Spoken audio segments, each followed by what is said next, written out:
Je suis Antonio Niño, je suis enseignant, professeur d'histoire à l'Université Complutense de Madrid. C'est la plus grande université de l'Espagne.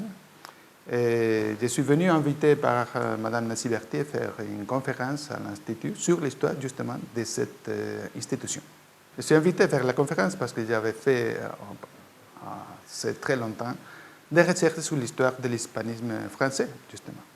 Je faisais mes études de doctorat ici à Paris. Mon sujet de doctorat a été justement l'histoire de l'hispanisme. Alors l'Institut est une des grandes institutions de l'hispanisme français.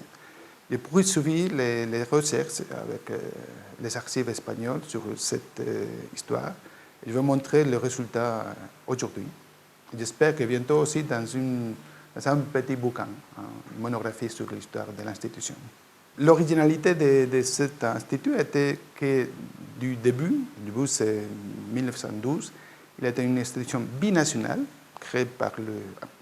soutenue par le gouvernement de deux pays, avec financement espagnol et français. C'est une entreprise menée par des Espagnols résidant à Paris et des hispanistes français à Paris, qui a eu toujours jusqu'à la guerre civile, des professeurs de deux nationalités. Alors c'était vraiment la Mecca de l'hispanisme européen jusqu'aux les années 30. Et une institution tout à fait originale par la relation avec les institutions espagnoles, universitaires et françaises.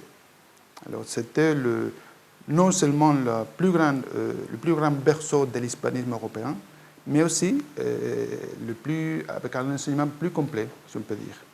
Chaque fois que je viens à Paris, ça fait très très longtemps, j'ai des bons amis ici à l'Institut, je suis invité parfois à donner des cours à l'Institut, et c'est mon seconde maison, pour ainsi dire.